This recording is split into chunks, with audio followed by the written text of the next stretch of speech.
Bana, mambo vipi? Ujambo, karibu tena mtazamaji wa Baigiza TV kwa habari zetu ambazo tunazokuletea kila siku, na hii ni Baigiza TV. Tunazungumza masuala mengi sana ya kimichezo, ya kiutamaduni, ya kijamii, na siku ya leo bana, nipo hapa kupiga story na watumishi wa Mungu wanaoitwa ministers. Kama unavyoelewa kwamba nini maana ya minister, leo tutapata kuelewa kiundani zaidi.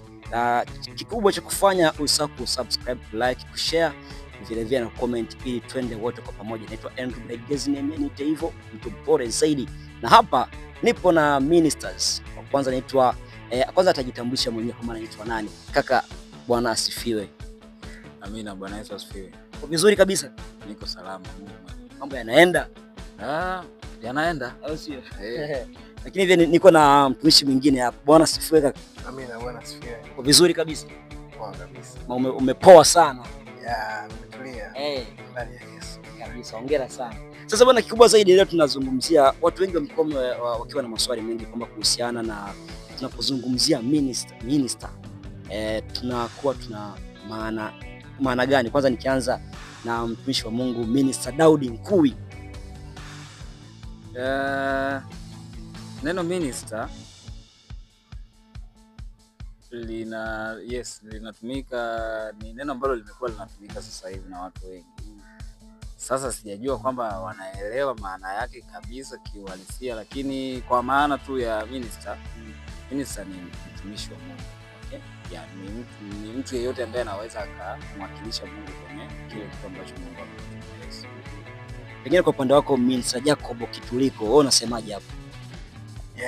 Naweza kusema kwamba minister ni mtumishi wa Mungu. Kwa lugha nyingine unasema ni mhudumu ambaye anaweza akatumika kwa namna tofauti.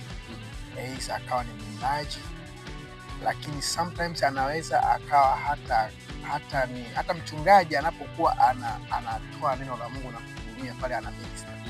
Maana kwamba anahudumu, anamwakilisha, anatoa ile message ambayo Mungu ameitoa au amempatia yeye kwa ajili ya kuwapa watu wengine. Kwa hiyo pale anakuwa ana minister kwa watu, anahudumia watu ili wapokee kile ambacho Mungu amekusudia kwa wakati huo. Vizuri sana. Sasa pia kumekuwa na maswali mengi kuhusiana na mtu anasema kwamba ni minister. Sana siku hizi vijana wengi sana wa kanisani wanasema kwamba ni ministers. So watu wanakuwa na mapokeo mengine kwa hao vijana. Minister anatakiwa aweje? Sifa za minister Daudi Nkui. Sasa tukisema sifa za minister kwa namna ya kibinadamu hatuwezi tukasema direct kwamba kuna sifa hizi na hizi na hizi za minister. Hizo sifa ambazo mtu tunaweza tukazisema ni kule mtu kukubalika na Mungu na yeye moyo wake kuwa tayari kutumika na Mungu. Hivyo tu.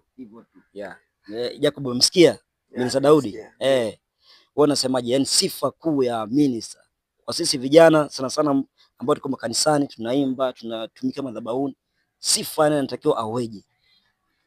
Nafikiri Minister Daudi amesema vizuri. Mimi naweza nikaongezea kusema kwamba minister, sifa ya kwanza kuu, anatakiwa awe ameokoka kabisa. Atakawa ameokoka. Kwa hiyo ukishakuwa umeokoka, ninaamini kwamba unatembea katika tunasema righteous.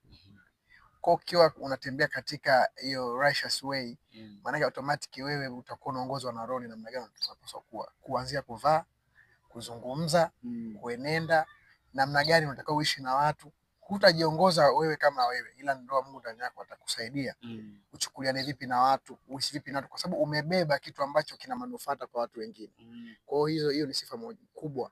Sifa kubwa ni kumjua Yesu, kuokoka, na kisha kubali kuongoze yeye. Hautaweza kutumikia mwili au kutumikia shauku za mwili. Bwana, umesikia amegusia masuala ya mavazi hapo. Kama mavazi tumeona siku hizi kuna wengine model hizi zipo madhabahuni. Vipi, imekakaje? Kwamba model hujaokoka? Hapana. Ila tunasema, kuna sehemu Biblia inasema tusifanye yale ambayo yatatuharibia ushuhuda. Yani yasitufanye watu wengine watutafsiri, watuchukulie tofauti. Okay. Kwa hiyo ni nzuri pamoja na kwamba kuna vitu ambavyo yamkini unatamani uvifanye, lakini tu kwa sababu kuna watu ukivifanya wewe kama mtumishi wa Mungu hawatapendezwa navyo, basi ni bora usivifanye kabisa. Yeah. Bora usivifanye kabisa, uviache.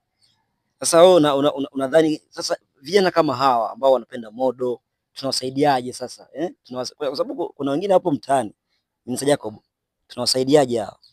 Mimi nafikiri kwanza ukisema modo na watu wengine wanaweza sielewe. Suruali ambazo zinabana zile aina ya mavazi tofauti. Kuna mavazi ambayo yanazoeleka kwa utamaduni au I mean yamezoea kwenye tunasema culture fulani. Okay. Watu wamezoelea mavazi aina fulani. Sawa. Kwa kuna mavazi kama alivyozungumza minister pale. Kwamba kuna mavazi ambayo ukivaa kama mtumishi wa Mungu, okay, hayampi Mungu tukufu kwa sababu yanamuondoa mtu mmoja nafasi fulani, yanamharibia ibada kwa automatic. Yani hayampi Mungu tukufu. Sawa. Kwa kama hayampi Mungu tukufu automatic, wewe unakuwa ni sababu ya kumharibia mtu mwingine ibada kwa sababu ataingia kwenye changamoto ya kutokuelewa kile atakachokifanya. Lakini watu wanasema kwamba Mungu anaangalia moyo tu, si ndivyo? Na imeandikwa kwenye Biblia kwamba Mungu anaangalia moyo. Sasa imekakaje? Ni kweli Mungu anaangalia moyo.